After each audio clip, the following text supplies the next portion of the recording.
Hey there, it's Crystal Lopez here from crystalandcomp.com. And do you remember that pork loin roast that we bought at Walmart for $2.17 a pound on a recent grocery haul? I'm going to show you how to take that and we're going to cut it ourselves into our own pork chops. There's enough here for 2 dinners for my family, and we're going to save money because we're not going to pay $4.88 a pound for this, and we're going to turn it into a delicious dinner that looks just like that. All right, you are not going to believe how easy this is. So I'm going to cut this pork loin. I'm going to cut half of it for dinner tonight, actually a little more than half of it for dinner tonight, and then the other half will go in the freezer for a dinner at a later time. So tonight, this particular night, I need to feed 7, 8, 9 people. So we're going to make enough pork chops for 9 people. We're going to take the pork loin, the pork roast, out of the package, and you need a really sharp knife. My black knife there, I have got to sharpen it. It is just not cutting things as well. So instead I'm using my Cutco knife. Now, you notice that I'm doing this on a glass cutting board. That's because to me, I feel like the glass cutting board, I don't have to worry about things, germs sticking in there, staying in there. I just feel like I'm going to be able to get this cleaner when I'm done with it, the cutting board itself. And then I flipped it over on the other side. There was a lot of fat on here. We don't want to cut all the fat off because fat is good. It helps with flavor. But some of that fat was so thick that I couldn't cut this. So we're cutting this into whatever thickness you want. So maybe that's an inch thick. Maybe it is half an inch thick. We like thinner pork chops. Sometimes I feel like the thicker pork chops, you have to cook them for so long that they dry out when they're cooking. So I really wanted some thin ones. And we're just cutting this up. And we're trying to keep the size, the thickness as consistent as possible so that they cook evenly. And then as I'm cutting this, if I'm getting some, more fattier areas, I'm just kind of cutting that off and throwing it into a little discard pile. And we're just going to keep cutting this up the whole way. And then once we have enough for dinner tonight in that Tupperware container, then I will put the other half in this Ziploc bag that I have labeled so that we can eat the rest of the pork chops at a later time.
All right, so we are going to grab that pork seasoned coating mix that I bought at Walmart on a recent grocery haul, that same grocery haul where I bought the pork roast.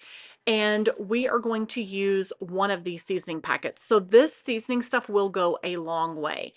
It comes with its own little baggies. You can put it in a Ziploc bag if you would rather, but I just went ahead this time and used the little bags that it comes with. And there are 2 seasoning packs in there, so this is enough for 2 dinners potentially, depending on how many pork chops you're making. But you just want to make sure that everything is evenly seasoned.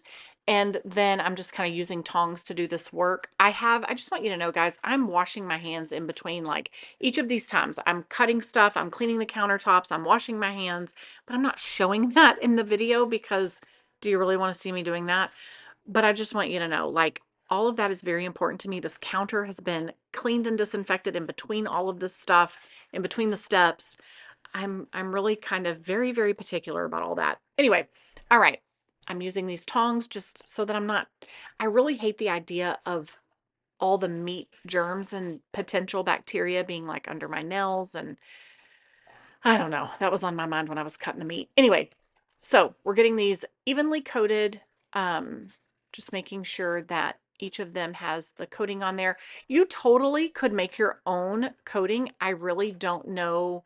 Breadcrumbs, maybe some paprika, some of your favorite seasonings, and honestly, that would be enough. This just reminds me of Shake and Bake. Remember it's Shake and Bake and I helped. Remember those commercials from when in the 80s when we were kids? Anyway, I decided I'm going to cook these in the oven. You could totally cook them in a little bit of olive oil on the in a pan on the stovetop, but I didn't want to do that.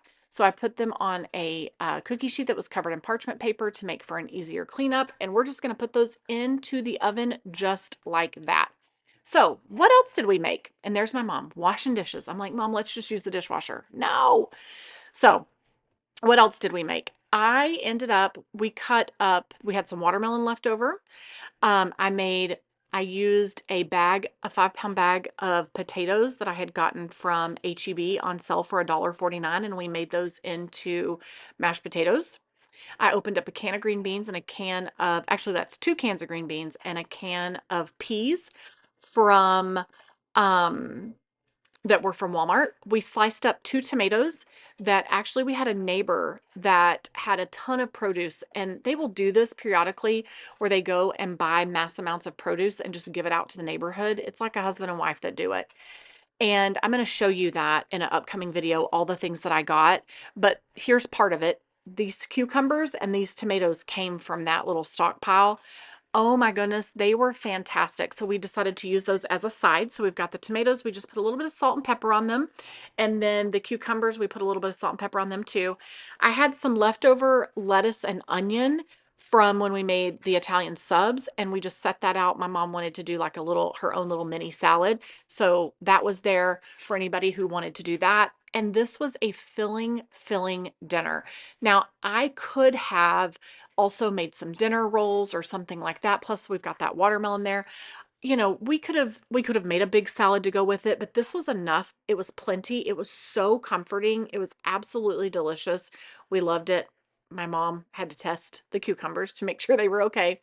So salt and pepper on the cucumbers is good. You could even put some ranch dressing on it, like put them in a bowl with a lid and put some ranch dressing on it and then shake it up and coat them really well, and that makes for a yummy side too.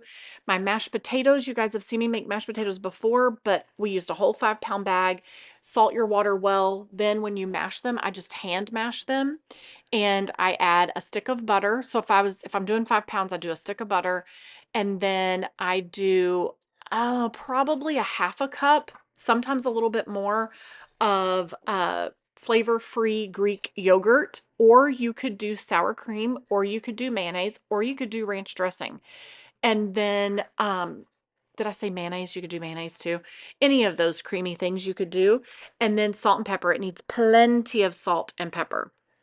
And that's it. And then I just hand mash them. Easy peasy, super inexpensive. This really was a very affordable dinner. We ended up having pork chops for $2.17 a pound, and it was enough for 2 dinners for my family. So I have a whole nother bag over in the freezer that we get to eat another night. And there is someone's plate. Delicious. That was a little kid's plate. Absolutely yummy. It was perfect.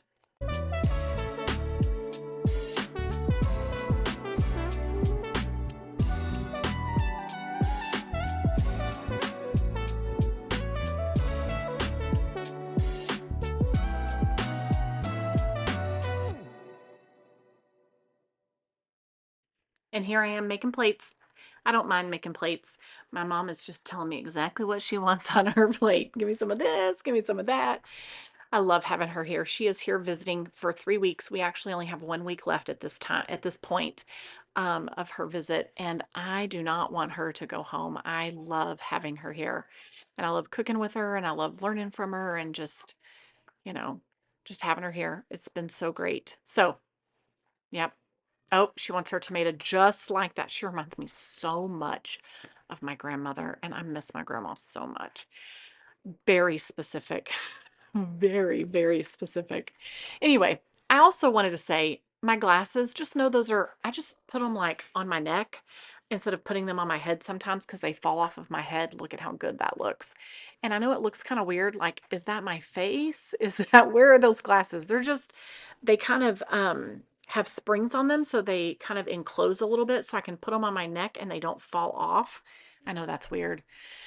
But I watch these videos back and I'm like, people are going to wonder, what are my glasses doing there? Anyway, guys, thank you so much for watching this. I want you to give this a try. Grab a pork roast loin or pork loin roast. Try cutting it up yourself. You're going to save so much money. All right. Let me know some of your best money saving tips right now at the grocery store. Leave it in the comments. If you're new here, please like and subscribe, and we'll see you in the next video. Bye.